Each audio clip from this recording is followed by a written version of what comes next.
Hola, buenas tardes, ¿cómo están? Espero que todos estén habituando como yo a los primeros fríos, preparándonos para el próximo invierno, que espero que no sea muy largo y nos deje entrar a una primavera razonable pronto.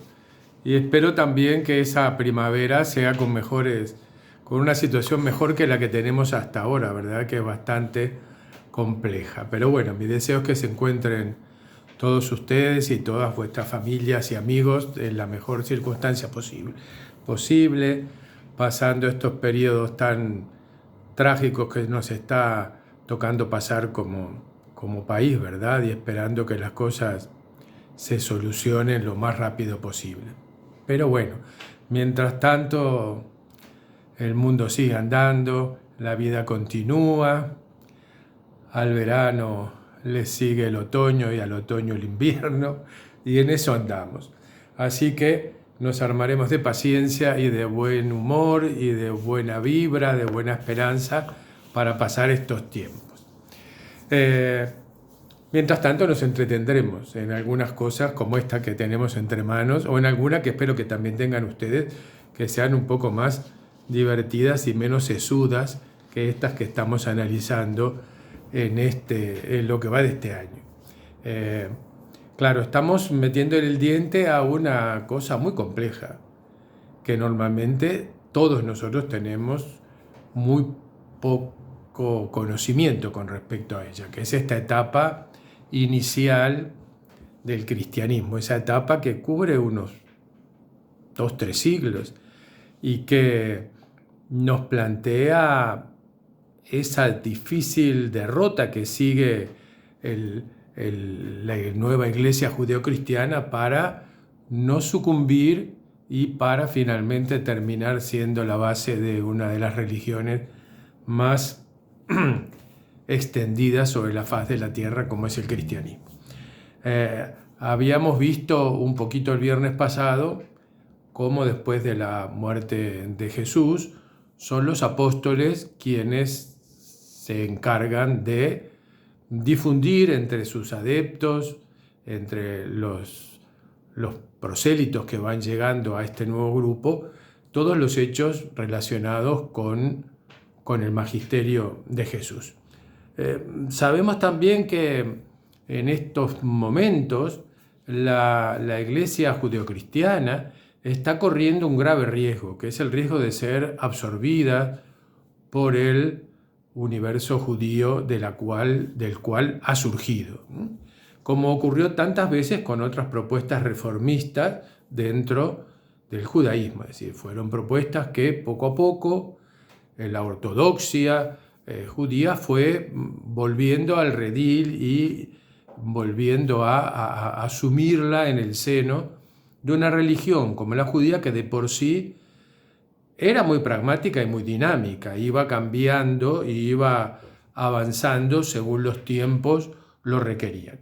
La iglesia que se va a fundar sobre el magisterio de Jesús corre en la época de los apóstoles este riesgo cierto, dado que los apóstoles, después de un primer momento en que quedan un poco desnorteados, en que también en algún caso hay algún tipo de rechazo, de persecución, incluso según algunas fuentes, de sus miembros, que los obliga a irse de Jerusalén, pero sabemos que luego vuelven a Jerusalén y siguen comportándose como un grupo piadoso, respetuoso de la ley mosaica y de los rituales del templo, que mantienen viva la figura de su líder, la figura de su maestro, a través de unos actos determinados, ¿verdad? Que se convierten poco a poco en el germen del ritual cristiano, pero que a la larga no es muy diferente a muchos otros grupos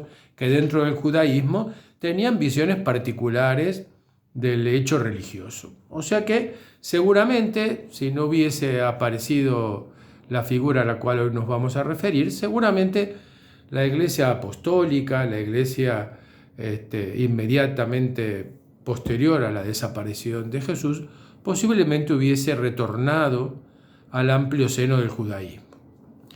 Pero de alguna forma eso no sucede, porque aparece una personalidad que es fundamental en la historia del cristianismo, que va a obstaculizar esta posible reabsorción del cristianismo naciente por el judaísmo. Y esta figura, obviamente, es la figura de Pablo de Tarso, de Saulo, como se le conoce con su nombre anterior a la conversión, ¿verdad?, de Pablo de Tarso, que es un judío de la diáspora. Recuerden que ya estamos en una etapa inmediatamente previa al choque frontal de Roma con Israel, pero ya es una etapa que a través de todo el proceso de la monarquía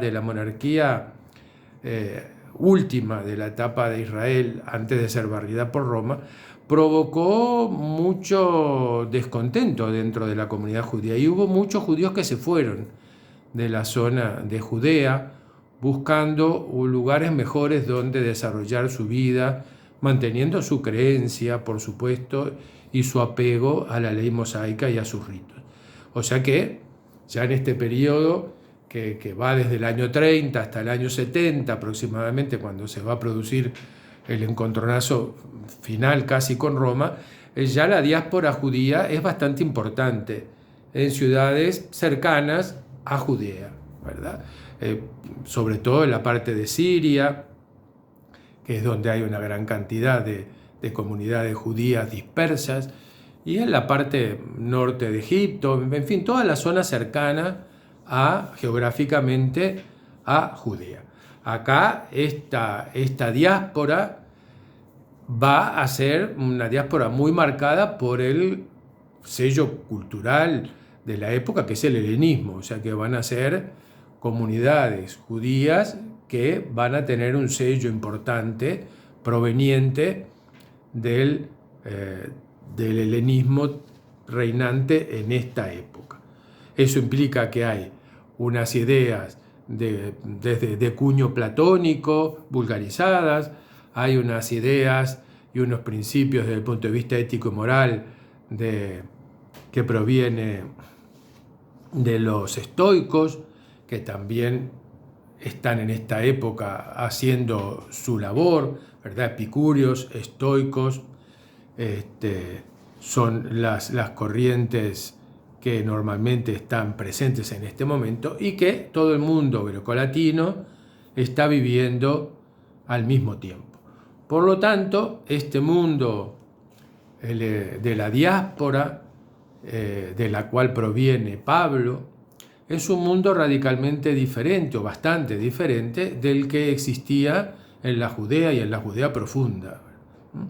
Entonces nosotros tenemos que, por ejemplo, a un Jesús que nosotros lo podemos catalogar como una persona proveniente de ámbitos rurales o de ámbitos que no eran citadinos totalmente, sino que eran ámbitos de comunidades pequeñas de Galilea, ¿verdad?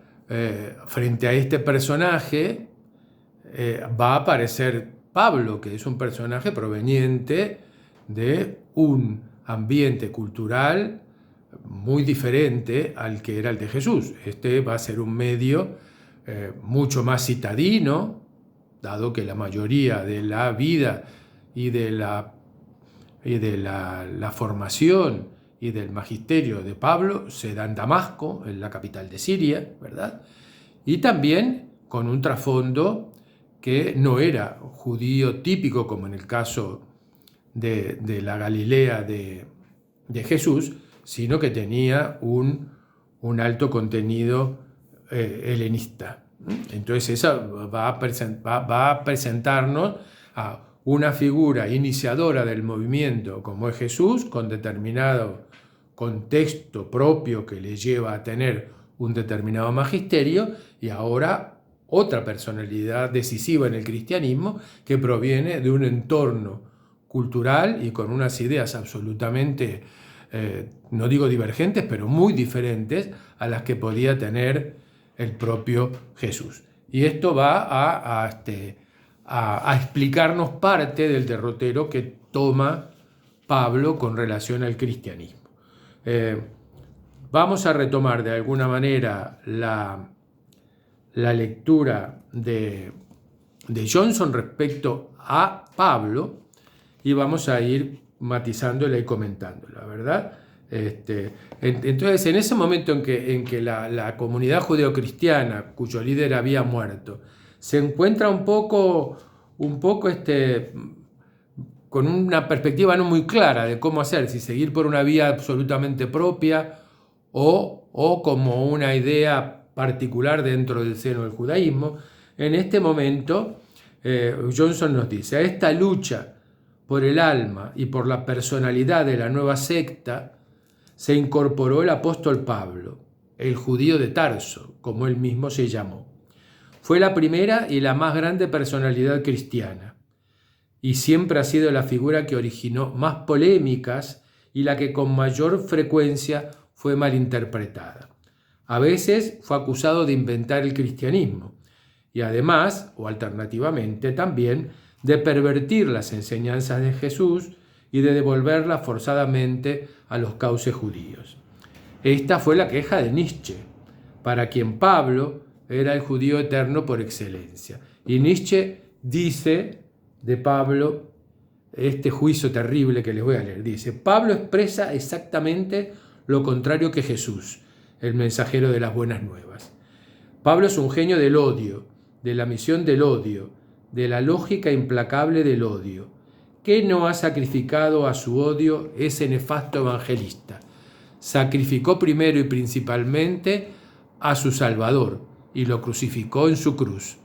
Un Dios que murió por nuestros pecados, por la redención por la fe, por la resurrección después de la muerte.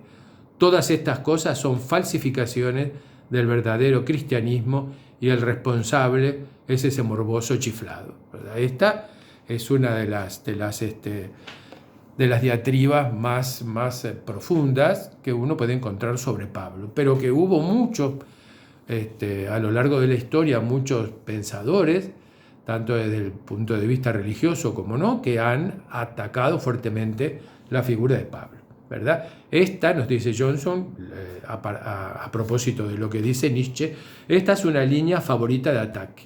En efecto, un ataque frontal al propio cristianismo es generalmente un ataque a lo que se considera el ingrediente paulino. Es decir, que normalmente, cuando se ataca profundamente al cristianismo, se hace utilizando la puerta de entrada del paulismo, ¿verdad? De la concepción paulina del cristianismo. En realidad, Nietzsche está criticando profundamente a la fe cristiana, ¿verdad? Nietzsche nos dice, bueno, Dios ha muerto. O sea que, pero la puerta de entrada de la crítica de Nietzsche es a través de los ingredientes paulinos del cristianismo. Así que por eso muchos de los grandes detractores del cristianismo y muchos de los propagandistas nazis anticristianos concentraron sus esfuerzos sobre todo en el perverso rabino Pablo. Pero, a pesar de que todavía no podemos hablar de rabinos en la época de Pablo, porque el rabinismo es un proceso que empieza después de la destrucción del templo en el año 70, y esto es anterior. Pero muchas veces se habla del rabino Pablo, cuando en realidad la figura de los rabinos aparece después de la destrucción del templo. Pero bueno, la verdad, dice Johnson, es que Pablo no inventó el cristianismo ni lo pervirtió de ninguna manera. Lo que hizo fue salvarlo de la extinción, ¿verdad? ¿Por qué? Dice que Pablo lo salvó al cristianismo de la extinción. Y entonces nos dice, Pablo fue el primer cristiano puro, el primero que comprendió íntegramente el sistema teológico de Jesús, que captó la magnitud de los cambios que implicaba y la integridad de la ruptura con la ley judaica.